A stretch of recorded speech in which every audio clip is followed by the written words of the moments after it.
ఇక్కడ కూర్చున్నాడు. ఏం చేత కూర్చున్నాడు? వీడు శత్రువు ఉన్నాడు కోర్టులో, వాడు పూజ చేస్తున్నాడు. వాడు పూజ చేస్తున్నాడు కాబట్టి నేను కూడా పూజ చేద్దామని కూర్చున్నాడు. దేవుని కూడా పూజ చేసేది వాడు కూడా, వీడు దేవుళ్ళ పూజ చేసేది. అంటే శత్రునాశనార్థం, సర్వశత్రు వినాశనార్థం. నా ఎదుర్కొన్న ఇంట్లో ఉన్నటువంటి వాళ్ళు సమస్తం కూడా హఠావరి పుఠావరి శత్రువులంతా పోవడం కోసం శ్రీ వీర హనుమత్ మంత్ర ఉపాసన కలిసి సత్కర్మ అని అంటారా? ఆంజనేయ కదండి సత్కర్మ కాకట ఊరికి అన్నారు. ఆంజనేయ తర్వాత కాకపోతే పని చేస్తారు. మా చిన్నతనంలో గుంటూరులో ఆయన ఫోర్జరీ ప్రోగ్రామ్స్ తయారు చేసి కోర్టుకు వెళ్ళారు. పెడితే అది మంచిది కాదండి అంటే మాతో వాదించేవాడు. మేము చిన్నవాళ్ళం, ఆయన పెద్దవాళ్ళం. నేను ఆంజనేయ మంత్రం చేసుకున్నాం గెలవటానికి. ఫోర్జరీ ప్రోగ్రామ్ తయారు చేసి అధికారులు చేసి పెట్టి ఆంజనేయ మంత్రం చేసుకున్నట్టు గెలవటానికి. గెలిస్తే ఏం చేస్తామని అడిగాడు నన్ను. ఏం చేస్తానండి? సరే గెలిచాడు. అడుగుతా మాట్లాడు. ఆంజనేయులు వారు ఊరుకోవద్దు, గెలిపించారు. వచ్చి అడిగాడు, ఇప్పుడు ఏం చేస్తాం? ఆంజనేయ వారిని మంత్రంతో ఆయన అన్నది ఏంటంటే, ఆ చెప్పబడిన ప్రకారం అన్ని లక్షలు మంత్రం చేసి తన దశాంశ హోమం, తన దశాంశ తర్పణ ఇవన్నీ చేస్తే ఆ ఆంజనేయ స్వామి వరవకి దస్తాడా అని ఆయన అర్థం. తగ్గినట్టు మన బంట్రోతులు అని మనం అనుకున్న పని చేయాలి. దేవుడు అంటే మన సేవకులు, మన బంట్రోతులను ఉద్దేశం గుర్తిస్తే ఉన్నటువంటి విషయం. మనం చూసినప్పుడు మన పాపాలు పోగొట్టాలి. మనం చూసినప్పుడు మన అబ్బాయికి ఐఏఎస్ లో సీటు పెంచాలి. మనం చూసినప్పుడు మనం ఇంకో అబ్బాయికి ఉద్యోగం పెంచాలి. లేకపోతే ఈ దేవుడు అనేటువంటి గీతగాడు వాడి నమ్మకం మనం ఊపిరి వాడు గడగడగా చెప్పుకొని ఉండాలి. ఈ పూజ అంటాం, ఇది వాడి దేవుడు అని అంటాం. మా రేపున విశాఖపట్నం జిల్లాకి వెళ్తే దేవుడు అని పేరు పెట్టుకుంటాము. కర్మ అంటుకుంటుందా లేదా అంటే నువ్వు చేస్తున్నది మంచి పని అయితే అంటుకోదని అనుకోబోకు. నువ్వు మంచివాడిగా చేస్తూ అంటుకోదు గుర్తుంచుకోమన్నాడు. ఇక్కడ కొత్త లిటిగేషన్ పెట్టారు కనెక్ట్ జాతర వారికి తెచ్చి పోనీ చెడ్డ పనులు వెళ్తున్నారు. కన్నం వేయద్దు, దొంగతనం చేయొద్దు, దూరం ఆడద్దు, కాటన్ మార్కెట్ కట్టద్దు, తెల్లవారు చీకటాడద్దు, ప్రభుకి వెళ్ళద్దు, ఇట్లాంటి ఎడమని వేరే బాగానే ఉంది. అట్లా పక్కన తగ్గొట్టి ఇవి చేయండి, ఇవి చేయండి అని చెప్పి ఇవి చేసిన వాడికి స్వర్గం వస్తుంది, ఇవి చేసిన వాడికి నరకం వస్తుంది, అవి చేసిన వాడికి మోసం వస్తుంది అని మార్కెట్ లో లాగా బట్టానారికి 3 గుంపులు పెట్టి ఈ డజన్ ఇంకా ఈ డజన్ ఇంకా అని చెప్పినట్టు చేస్తే మన ప్రాణానికి హైగా ఉండేది. అలా లేకుండా ఏం చేశారు? అది ఎదురయ్యా ఇద్దరు ఏ కాయలు కొన్నా ఖరీదు అవుతాను అని పెద్దకాయ కొన్న వాడికేమో ఆనందించారు, చిన్నకాయ ధనం చేసిన వాడికేమో పావాలనిచ్చారు. ఇంకేంటంటే నువ్వు ఏ భావంతో కొంటున్నావో దాన్ని బట్టి ఖరీదు చేశానంటాడు. ఇంక ఎట్లాగంటే వాడి మీరు కొనేది. కానీ సత్యం అంటే కర్మ మనకు అంటుకుందా అంటకుండా అంటదా అనేటువంటి దేని మీద ఆధారపడి ఉంటుందంటే మనం ఎందుకోసం మనం ఈ పని చేస్తున్నామో దాని మీద ఆధారపడి ఉంటుంది. కర్మ అంటుందా అంటదా టికెట్ లేకుండా ఐదు అనుకోండి, పట్టుకుంటారా పట్టుకోరా అనే దేని మీద ఆధారపడి ఉంటుంది. మనం టికెట్ కలెక్షన్ అయితే పట్టుకోరు. టికెట్ కలెక్షన్ రైలు టికెట్ కొనుక్కుంటారని కండక్టర్ను ఎందుకు చేత అంటే ఆ రైల్లో ప్రయాణం 10 మంది చేయడానికి సదుపాయం చేస్తున్నటువంటి కార్యక్రమం నియోజించబడి ఉన్నాడు కనుకనే మాత్రమే. అలాగే ఈ జగత్కర్మ మహాకర్మలో విశ్వ శ్రేయం అనేటువంటి యజ్ఞాత్మకర్మాచరణ నుండి బుద్ధి విడిచి ఉండి భగవత్ సమర్పణ బుద్ధిలో కర్మాచరణం చేసేవాడికి కర్మ అంటారు. అది కాకుండా అదే పని ఇంకోడు తన దుర్బుద్ధితో చేసేవాడికి తన బుద్ధిని బట్టి అంటుతుంది, కానీ ఆ పని చేసేది కూడా కంటే పోతా ఉండదు. అది చేస్తున్నాడు. కర్మోదయే కర్మం ప్రారంభించినందువల్ల కర్మ ఫలానురాగా దాని ఫలితం మీద అనురాగం కలిగి ఉంటుంది. కర్మఫలం మీద అనురాగం కలిగి ఉంటుంది. వ్యాపారం చేశాం, కొట్టు తీసుకున్నాం, ఆ కొట్లో గుమాస్తాన్ని వేసాం, వాటి మీద మమకారం కలగదు. మన ఊరు మీదుగా మాట పెడుతుంటే గుమాస్తా ఏం చేస్తున్నాడో ఎలా ఉన్నాడో చూసేద్దామని అనిపించదు. కనీసం చూడటానికి వెళ్ళాకే కూరకి హలో రక్షణ అని అందామని అనిపించదు. లేకపోతే ఎట్లా వెళ్తాం? ఒక మాట మా కొట్టు కూతురు అంటండి అని అనిపించదు. వాళ్ళు కొట్టు కట్టకముందు మాత్రం ఇంటి చూడగా ఉంది అనిపిస్తుందా? అనిపించదే. సొంతంగా ఇల్లు కట్టుకున్న తర్వాత కర్మరాడు నా కళ లాంటివి ఉండేవాళ్ళు ఉందా అని అడిగేట. మమకారం అనేది ఎలాంటిది. అందుకని కర్మోదయం ఏ పని చేయడానికి ప్రారంభించినా సరే మనసులో కర్మ సంకల్పం ఉదయిస్తే దాని ఫలితాన్ని అనుసరించి అనురాగము రాగద్వేషాలు. వ్యాపారం పెట్టామండి అంటే ఎదుగుతుంది వ్యాపారం అనేదంటే తన వ్యాపారం మీద తనకి ఎంత కామం ఉన్నదో అది ఎదుగుతుంది అనే వాడి మీద అంత క్రోధం కాదు. కామక్రోధాలు రెండు గంటలు కోరికగా బతుకుతాడు. అందుకని గిరిగిరా చెప్పేస్తూ ఉంటుంది ఆ కోరిక. వీడు వెళ్ళవలసిన చోటికి వెళ్ళరు, అది పంపించిన చోటికి వెళ్తారు. వీడు తినవలసింది తినరు, అది తినిపించింది తింటారు.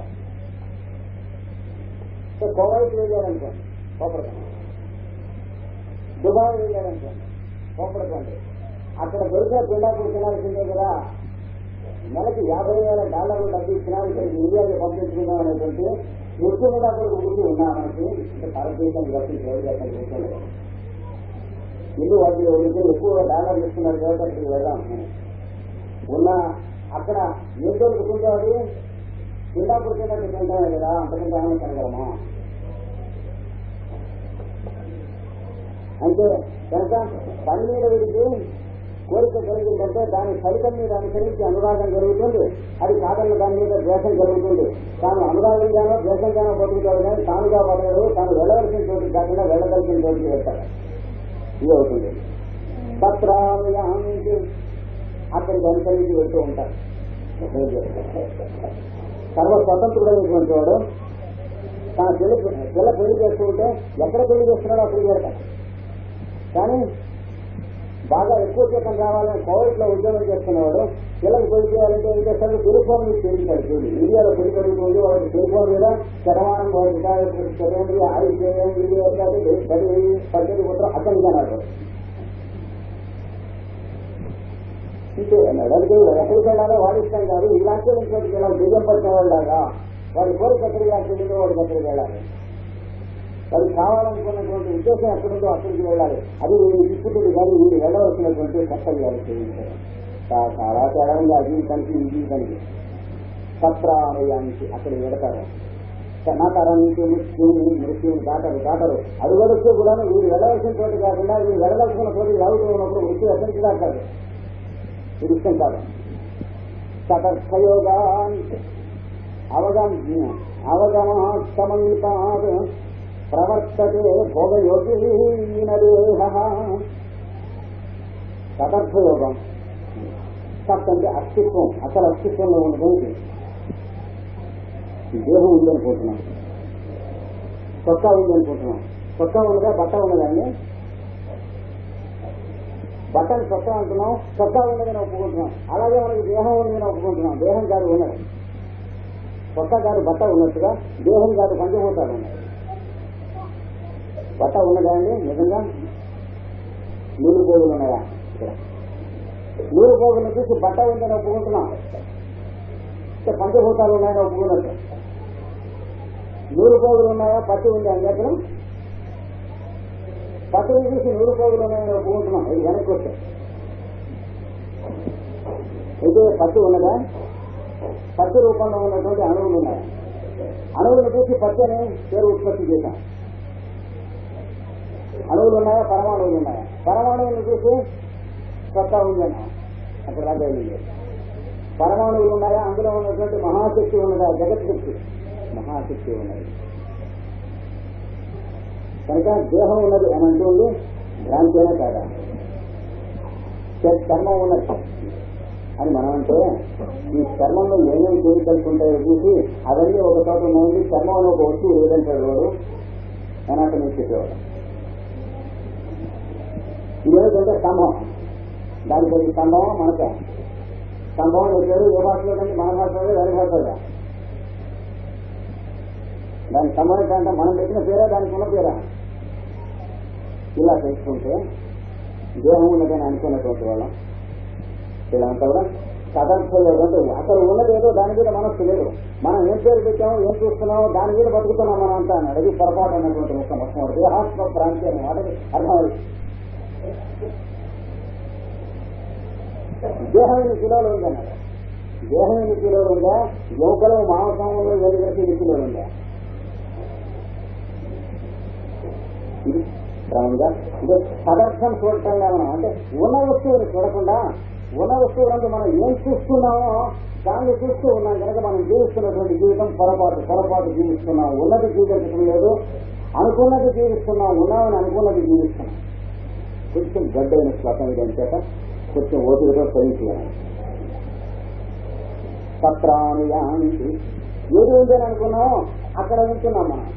అంటే శరీరం ఉందని నమ్మాం కనుక శరీరంగా బతుకుతున్నాం కానీ శరీరంలో ఉన్నటువంటి స్వేచ్ఛ కలిగిన దేహి అయినటువంటి జీవుడుగా బతకడం లేదు. జీవుడుగానే బతకడం లేనప్పుడు జీవుడు ఎవరిలో భాగం అలాంటి అంతర్యాలుగా ఎట్లా బతుకుతామండి? భగవంతుడుగా ఇల్లు కట్టించాం, గదుల్లో చూడండి. ఇల్లు కట్టించకమునుకున్న చూస్తున్నది చోటు వేరే పట్టడం జలం పెట్టాం, గుడ్డు పెట్టాం. ఇల్లు కట్టించడం పట్టడం చోటు కదా, చోటులో ఇల్లు కట్టించామా, ఇంట్లో చోటు కట్టించామండి. అంతకు ముందు ఉన్నటువంటి చోటునేమో పరమాత్మ అన్నాం. గదువు కట్టించాక ఇది పడుకునే గది, ఇది అన్నం తినే గది, ఇది ఒంగునే గది, ఇది భక్తి చేసే గది, ఇది తీర్థాత్మ వేసే గది. దేని గురించి కట్టడం? ఇల్లు కట్టలేనుకున్న చోటును గురించి ఇది గది అంటున్నాం. ఇది ఆలయం అంటున్నాం. ఎక్కడ పెట్టాం? మనం చోటులో పెట్టాం. ఆలయం కట్టడంలో కూడా ఆదేశ్వర స్వామి ఇక్కడ ఉన్నాడు, చోటు ఇక్కడ ఉంది. ఆలయం కట్టప్పుడు ఆయన పుట్టి ఆయన గుడ్డు కొట్టాను స్వామికి. అక్కడ ముందు చోటు ఉందా లేదా? ఆయన అక్కడే ఉన్నాడు. మన ఇంత అనుగ్రహించాడు కనుక ప్రజలు ఆలయం కట్టించేస్తే ఆయన అందరూ మనకు కనిపించేటువంటి ఏర్పాట్లో ఉన్నాడు. కానీ అంత ముందు ఉన్నాడు, ఆలయం ఉన్నది, చోటు ఉన్నది చూడగలవాడిని. చోటులోనే ఆలయం ఉంది. చోటులో ఎక్కడ లేడు వాడు. కానీ మనకు ఒక విధంగా తరుణోపాయం కోసం పెద్దలు ఆలయం కట్టించి ఇచ్చారు. కానీ దీనికి మీకు ఒక చిన్న ఉదాహరణ చూద్దాం. ఒక అడయారులో మెడ్రాస్లో ఒక చక్కని పాలరాతి గోపాలకృష్ణ విగ్రహం, వేణుగోపాల విగ్రహం ఒక శిల్పి తయారు చేసి తీసుకొచ్చి ఇచ్చారు. ఇస్తే జగన్మోహన్ చూసుకుంటూ వాడితో మాట్లాడుకున్నట్టుగా ఉంది. అందరూ ఓహోహో పొగిడేశారు. అందరూ కూడా ఎంత బాగా తయారు చేశారు, ఆ కళ్ళు ఉంది, సజీవంగా ఉంది, జీవకరగా ఉంది, శిల్పం మూర్తి నిర్వహించినట్లుంది. 100 మంది చాలా 100 అభిప్రాయాలు మంచి చెప్పారు. అందరినీ చిత్తజోరికి అనివిసెంట్ గారు ఒక్కటే మాట్లాడినారు. మీరు చూస్తున్నటువంటి కృష్ణ విగ్రహం ఇది పాలరాతిలో అంతకు ముందే ఉన్నది, దానికి అడ్డుగా ఉన్న పాలరాతిని మాత్రం తొలిచి అక్కడ పాలించారు తిరిగి అంటే అన్నారు. ఇంకా 2 లక్షల మంది చెప్పిన దానికి కాటాలు పెట్టి ఈ మాటలు చూపించడం ఈ ఒక్క వాక్యం కాదు, జన్మ మొత్తాన్ని పరీక్షాన్ని జపం చేసుకుంటారు. ఒక్కటే అండి. వేణుగోపాల స్వామి విగ్రహం ఈ రాత్రిలో అంత ముందే ఉన్నది, దానికి అడ్డుగా ఉన్నటువంటి రాయి పొడిపించేశారు. అంతర్యామి స్వామి గురించి అంతకంటే మంత్రం ఉంటుందా జగత్తుడానికి? మనలో అంతర్యామి భావన నేర్చుకోవాలి. నేర్చుకుని అనుష్ఠానం పనిచేస్తూ ఉంటారు. అప్పుడు ఎవరిని చూస్తున్నా అంతర్యామి యొక్క రూపాలుగా కనిపిస్తారు, లేకపోతే అయ్యలో అమలు కనిపిస్తారు. ఈ మార్పు రావాలి అని చెప్పారు. సదర్థయోగం కాదు. అంటే సత్ అంటే అస్తిత్వంలో ఉన్నటువంటి శాశ్వతము, నిత్యము, సత్యము, శివము, జనన మరణాతీతం అయినటువంటి ఒక సచ్చిదానంద స్వరూపమైనటువంటి ఆత్మస్వరూపమైనటువంటి పరమాత్మ, దాని యందు అస్తిత్వముగా మన మనస్సు వంచకుండా ఉదాహరణ అంటే బ్లడ్ టెస్ట్ తీసి రాత్రి పంపిస్తే ఎత్తురాజు కృష్ణాచార్యులు అందరూ కనిపిస్తున్నాయి. డిస్లోఫీల్లో ఉన్నట్లు, యూఎస్ఆర్ కౌంట్ ఉన్నట్లు, బ్లడ్ లో రక్తంలో రోగాలు కనిపించినట్టు ఎవరికైనా కనిపిస్తున్నట్టు డాక్టర్ గారు చూపిస్తే ఈ కృష్ణాచార్యులు రక్తం అని చెప్పగలరా? చెప్పలేని డాక్టర్ ఎవరైనా ఉంటే నేను వాళ్ళు నేర్చుకుంటాను. కనుక మీ పేరు ఏంటంటే కృష్ణాచార్యులు రైతేనా? జీవన్లో ఆ పేరు రాయకూడదు. కనుక పదార్థ యోగం ఉన్నవాడు ఎవరో తెలుసుకోకుండా మీరెవరు అంటే మా ఆవిడకి భర్తని, మీరెవరంటే మా అబ్బాయికి తండ్రిని, మీరెవరంటే మా తండ్రిని అబ్బాయిని. ఇందులో ఏది కాదు. అసలైనటువంటి స్వరూపం మీద మనస్సు నిలబడాలి. అది నిలబడక పదార్థ యోగం లేకపోవడం వల్ల అవగమా సమంతాత్ సరైన పరిపూర్ణమైనటువంటి సమగ్రమైనటువంటి అవగమనము లేకపోవడం వలన, అంటే స్థానము నిలవకపోవడం వలన ప్రవర్తతే భోగయోగి నరేహ. భోగయోగి భోగమునందు యోగము చెందిన వాడై, అంటే మంచి సువాసన అగరొస్తుంది ముక్కులు వేస్తున్నాయి. ఆ సువాసన లేదు మనస్సునంత సేపు యువన వారి పేరేది సువాసన. పాట చాలా బాగా పడుతున్నారండి అనుకుంటున్నంత సేపు అనుకుంటున్న వారి పేరేంటి వినటం. అలాగే శబ్దం కాదు, అలాగే చాలా మృదువుగా ఉండండి అంటే స్పర్శం కాదు. ఏంటంటే స్పర్శం కాదు, ఏం సుందరంగా ఉండండి అంటున్నప్పుడు ఆయన పేరేది రూపం కాదు. శబ్ద స్పర్శ రూపరస గంధములలో ఏదో ఒకటిగా జీవిస్తూ ఉన్నాం కానీ మనంగా జీవించడం లేదు. అది ఏం చేద్దాం కనుక సదర్థయోగ అవగమ్యత అవగమాస్తమంతా ప్రవర్తతే భోగయోగి నరేహ. భోగమునందు యోగం చెందినటువంటి వాడు ఉంటున్నాడు. శరీరమునందు ప్రవర్తించడం మానటం లేదు, శరీరంలో ప్రవర్తిస్తున్నాడు కనుక ఈ పొరపాటు లేకుండా బతకడం అనేది జరగడం లేదు. ఎవరైతే నిజంగా అస్తిత్వం చెందుతున్నాడో ఆ అంతర్యాన్ని వాడుగా గుర్తించకుండా నెమ్మదిగా నన్నుగా వేరుగా ఎవరిగా గుర్తిస్తున్నాడు కనుక మృత్యువునందు ఉంటున్నాడు, మృత్యువుని మాట్లాడుతున్నాడు, మృత్యువులకు వెళ్ళిపోతున్నాడు, చచ్చిపోతున్నాడు. ఇంకా మృత్యువులు ఎవరు ఇచ్చేందారు వాడే తెచ్చుకుంటున్నాడు. పొరపాటు అంటే మృత్యువుని ఇంటికి తెచ్చాను ఆయన మొదటి వర్షంలో.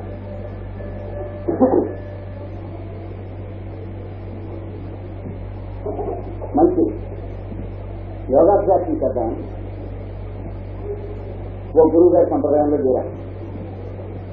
చేస్తే ఆ గురువు గారి శిష్యులు అంతా కలిసి బయలుదేరి గురువు గారితో యాత్ర చేస్తున్నాం. రైల్లో చోటు తక్కువగా ఉండే బండిలో ఇంకో పెట్లో ఇచ్చారు శిష్యులు. అక్కడ ఆ పెట్లో ఇంకో గురువు గారి శిష్యులు ఉన్నారు. వారు వీళ్ళను గుర్తుపడుతున్నారట. ఏంటంటే మేము ఈ సంప్రదాయానికి చెందినవాళ్ళం, మేము ఈ సంప్రదాయానికి చెందినవాళ్ళం, ఏ సంప్రదాయం గొప్ప నోరుమంది అంటే నువ్వే నోరు నీకేం తెలుసు, నీ గురువుకి ఏం తెలుసు, ఎవరికి ఏమవుతుంది. యోగాభ్యాసం అంటే మాది యోగాభ్యాసం. ఇది చేసుకున్న పని, ఇది చేస్తున్న పని యోగాభ్యాసం. వేరే మా గురువు అంటే గురువు కానీ మిగతా వాళ్ళందరూ తీసిపోయారు. ఎందుకు అసలు యోగాభ్యాసం చేసుకుంటున్నారు అంటే మిగతా వాళ్ళందరినీ తీసిపారేయడం అనే మాయలో పోవడం కోసం. అనగా ఇలాంటి పనులు చేసి మళ్ళీ జన్మలకు పెట్టుతూ పూర్తిగా ఉంటారు అన్నారు. మా సంప్రదాయంలో జారకపోతే మోసం కాదు ఎవరికి. ఇలాంటి పనులు అంటే మంచి పని అయినా గుర్తు చేస్తున్నాం. మా గురువు మీద ఇంకా వర్ణిస్తానండి అన్నారు. కరబడి కొట్టారు.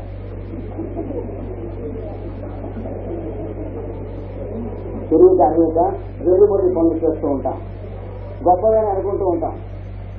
ఇంకొక సంప్రదాయానికి సంబంధించినటువంటి వాడు ఈ చుట్టుపక్కల ఎక్కడ ఆశ్రమంలో ఇంకొక దేవుడు బొమ్మ పెట్టాను వీల్లేదన్నాడు. కానీ ఇంకో దేవుడు ఉన్నాడు అసలు. నేను అమ్మినటువంటి దేవుడు తప్ప ఇంకో దేవుడిని ఆరాధించేవాళ్ళంతా పాపుడు అన్నాడు. తత్వై మహామోహం మోహనం ఇంద్రియాణం. దీన్ని మహామోహం అంటారు. ఇంద్రియములకు సంబంధించింది ఎలా ఉంటుంది? 5 ఇంద్రియాలు ఉన్నాయి. కన్ను చూసేటువంటి శక్తి, వినేటువంటి శక్తి, వాసన చూసే శక్తి, రుచి చూసే శక్తి, స్పర్శ చూసే శక్తి 5 ఇంద్రియములు. ఈ 5 ఇంద్రియముల్లోకి మనస్సు బయటికి ప్రయాణం చేసి వస్తూ ఉన్నది. వస్తూ ఉంటే బయటికి 5 ఇంద్రియాలకి 5 వస్తువులు ఉన్నాయి. కంటికి వెలుతురు రూపం బయట, చెవికి శబ్దం, ముక్కుకి వాసన, నాలుకకి రుచి, శరీరానికి స్పర్శ వస్తువు. ఈ 5 బయట ఉన్నటువంటివి ఇంద్రియార్థములు లేక విషయములు అని పెద్దవాళ్ళు అంటారు. ఇంద్రియార్థములు ఈ ఇంద్రియముల మీద పడతాయి, అద్దం మీద బొమ్మ పడ్డట్టు. లోపల మనస్సు అనేటువంటిది ఇంద్రియార్థముల దగ్గరికి వస్తుంది. వ్యక్తులు మన కంటి మీద పడుతూ ఉంటుంది. కంటి మీద పడ్డప్పుడు కంటిలో దగ్గరికి వచ్చింది, మనస్సు దగ్గరికి వెళ్తుంది. అది మంచిదే కానీ అలా కాకుండా మనస్సు కంటి ద్వారా వెలుతురు దగ్గరికి వెళ్తూ ఉంటుంది. మనలో 2 రకాలు మనుషులు. ఇక్కడ కూర్చున్నప్పుడు దీపం చేస్తూ ఉంటాం. ఎందుచేత వెలుతురు కంటి మీద పడ్డదిగా కంటిలోంచి మనస్సును పిలిచింది. మనస్సు ఏమో కంటిలోకి వచ్చి వెలుతురు తగ్గిపోయింది. మనస్సు వెళ్తుంది ఆ దీపాన్ని చూస్తూ ఉన్నది. మనస్సు దీపాన్ని చూస్తూ ఉన్నది కనుక మనం ఇంకేం చేయగలం? అలా కాకుండా మనం చూడవలసినటువంటిది చూస్తూ ఉంటే ఇందాక నుంచి మనం అంతా ఇక్కడ కూర్చునే ఉన్నాం కదా, మనకి దీపం వేసుకు కనపడటం కదా, కనిపిస్తుంది. కానీ దీపం ఉన్నట్లు మనకు గుర్తుందా? ఎందుకని మనం ఇంకొక విషయం మీద వినదలుచుకుని చెప్పుకొనదలుచుకుని ఇక్కడ కూర్చున్నాం కాబట్టి కంటికి దీపం కనిపించడం లేదు. ఎందుకని కన్ను ద్వారా మనం చూడగలుచుకోలేదు కనుక. అది కాక ఇట్లా దీపం ఏదైనా పెద్ద బాగు చేయాలనుకోండి, ఇప్పుడు దీపమే చూస్తాం. మీరందరూ ఇటు పక్క చూస్తున్నప్పుడు వెనక గోడ ఉన్నది. ఇప్పుడు నేను గోడ గుర్తు చేసే వరకు మీ అందరికీ గోడ ఏమైనా కనిపించిందా? ఇంచేత మీరు చూడగలుచుకోవడం లేదు. ఆ స్థితిలో ఉన్నవాడు యోగి. వాడు చూడవలసినటువంటి చూస్తాడు, చూడక్కర్లేదు వాడి దృష్టిలో సమయపడలేదు. అలా కాకుండా కనిపిస్తుంది కాబట్టి చూసేటువంటి వాడు రోగి. ఆకలి వేసినప్పుడు భోంచేసేటువంటి వాడు యోగి. పలానా వాళ్ళంటే పెళ్లి కాబట్టి భోజనం పెడుతున్నారు కాబట్టి భోంచేసేవాడు రోగి. భోజనాన్ని తినడం కోసం, శరీరాన్ని పోషణ కోసం చెప్పి రుచిని ఉపయోగించుకునేవాడు యోగి. రుచి కోసం భోజనం చేసేవాడు రోగి. ఇంకే కాస్త తేడా, దాన్ని అంటే తేడా కనిపిస్తుంది. అందుకని సద్వై మహామోహం, ఈ బయట ఉన్నటువంటి ఇంద్రియార్థముల వైపుకి మనస్సు బయలుదేరి యోగాకి వస్తూ ఉంటుంది. ఇంద్రియాలు మనస్సు ప్రయత్నం చేస్తూ ఉంటాయి. అంటే సెక్రటరీ గారు సంతకం పెట్టమన్న చోట సంతకం పెట్టేటువంటి మినిస్టర్ లాగా, ఆయన దయచేసి తీసుకురాని సంతకం పెడతాననే మినిస్టర్ లాగా కాదు. అలానా ఫలానా దయచేసి తీసుకురాని సంతకం పెడతాననేటువంటి మినిస్టర్ ఎవరు? ఈ రెండో వారు మినిస్టర్. ఏది వాడు సంతకం ఏమంటే చేశాను, ఎందుకంటే ఇందులో ఏముందో వాడి చేస్తే తెలియాలి, తెలియగలిగితే వాడు వేరు. ఇలా రెండు రకాలు ఉన్నాం మన మనుషులో. ఈ రకంలో ఉన్న వాళ్ళు ఇంద్రియాలు ఆకర్షిస్తూ బయట ఉన్న ఇంద్రియార్థాలు ఆకర్షిస్తూ ఉండడం వల్ల ఇంద్రియాలు బయటకు వస్తున్నాయి కనుక. అంటే రోడ్డు మీద ఏదైనా వస్తువు కనిపిస్తే కొనుక్కునేటువంటి వాళ్ళు కొంతమంది బజార్కి భార్య భర్త బజార్కి ఏం కొనుక్కుంటానికి వెళ్తున్నారో వాళ్ళకి తెలియదు. కొత్త కాప వెళ్ళినప్పుడు ఆ కాపులో వాడు కావాల్సిన అక్షరలేని అలా రంగులు రంగులో తీసి పెడతాడు. చేసి పెడితే అయ్యో ఈ డబ్బా కొన్నామండి అండి. అది ఏం చేసుకుంటారు అంటే ఏదైనా చేసుకోవచ్చు, ఇల్లు తీసుకుని ఏదో ఏపడుతున్నాం ఒక ఆలోచన. ఆహా అంటే డబ్బా రంగు బాగుంది, రంగు కోసం డబ్బా కొంటుంది. డబ్బాలో ఎందుకు వస్తుకోవాలో దానికోసం డబ్బా కావాల్సి రాలేదు బజార్కి. అది డబ్బా కూర్చుంటారు.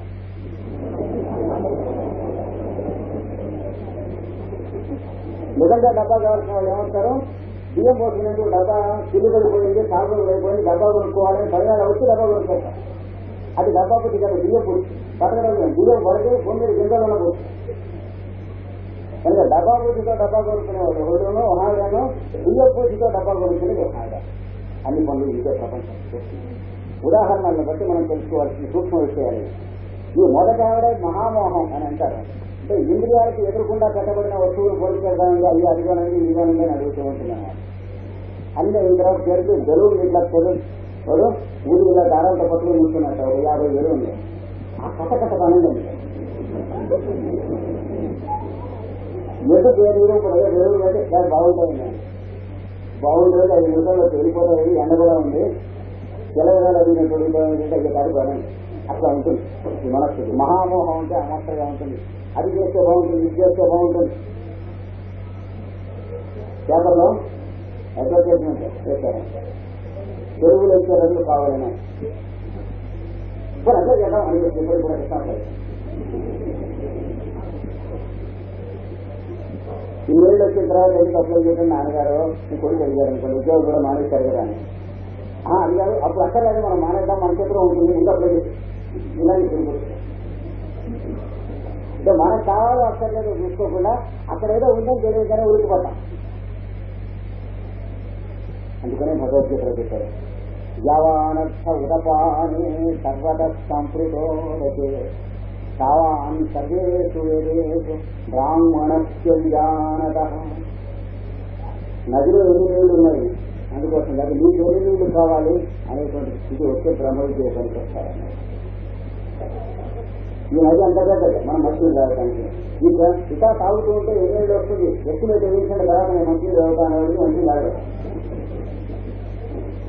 మీకు అక్కర్లేని విషయాల కోసం కాదు, మీకు ఏం కావాలో అది తీసుకుని మిగిలిన దాంట్లో మీకు సంబంధించినటువంటి వాళ్ళు ఉంటే బ్రహ్మవిద్య పడుకోరు. సుఖపడటానికి మీకు రేఖ ఉంటుంది, లేక అది ఉండదు. అందుకని తద్వై మహామోహన విద్యానం ఇంద్రియములకు మహామోహనం కలిగించేటువంటి ఇంద్రియార్థములు చుట్టూ ఉంటే వాటి ఎందుకు జీవిస్తున్నారు. చక్క శరీరం ఉంటే అది ఎదురుపెట్టి దాని మీద దాని మీద జీవిస్తున్నారు. ఇల్లు కట్టి నేను ఇల్లు కట్టాన్ని కడుపు పంట చేత వాడు కట్టాడు అన్నాడు ఆయన. ఇదే నువ్వు కట్టే ఇల్లు ఇట్లా ఉంది అంటే తెలియదు. 2 గదులు అడ్డుకుంటున్నాడు. తాను భార్యను 3 పిల్లలు ఓ బావమరిది చదువుకుంటాడు. 2 గదులు. ఆ 2 గదుల్లో ఉంటున్నాయి ఏమన్నాడు, నేను ఇల్లు కట్టాలని కడుపు పంటతో వాడు ఇల్లు కట్టాడని అది చూడలేదు. ఇదేనా నువ్వు కట్టినట్టు ఇది కాదు, ఎంత ప్రమాణంగా ఉంది చూడు. ఏదైతే అడిగిస్తాడు వాడు కట్టడానికి పట్టుకున్న కొడుకు వాడు ఎవరికో కట్టి పెట్టాడు కూలి కదా బ్రహ్మాండ ఇల్లు కట్టి అడిగిచ్చి ఒక డబ్బా బంకు లాంటివి తీసుకున్నాడు. అది ఆ బంకులో ఉంటున్నాడు. ఇక్కడ పైన ఢిల్లీ వాళ్ళకి అమ్ముతున్నాడు, వాడు కింద అడుగులు ఉంటున్నాడు. ఎదురు వాడి బంకులో వాడు అంటున్నాడు, నేను ఇల్లు కట్టాన్ని కడుపు పంట వాడు ఇల్లు కట్టాడు అంటున్నాడు. ఆ ఒంటరిగా ఉంటుంది మహామోహాలు ఇవన్నీ అన్నాడు. ఇల్లు కట్టినాడు ఎవరికో గడ్డి పెట్టాడు. వాడు కడుతూ ఉంటే ఆయన కూలిగా కూర్చున్నాడు. వీడిగా అద్దెకిస్తున్న వాడికి కానీ ఎవరు తెచ్చుకున్నాడో వాడికి కానీ వీడిగా అవుతుంది. అది ఉంటే వీడిగా అవుతుంది. అద్దెకిస్తున్నట్టు ఇల్లు కట్టుకున్న వాడు ఇల్లు వాడు అవుతున్నది. వాడు నిద్ర ఎక్కువ ఉంటాడు. గోడ పట్టడం ఎక్కువ గుండె కొడుతున్నట్టు ఉంటుంది.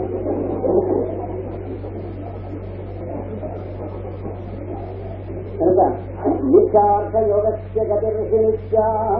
ఇప్పుడు నిత్యార్థ యోగము అంటే మిథ్యా అసత్యం అనేటువంటి ఏదైతే ఉందో దాని యందు యోగం చెంది ఉన్నారు.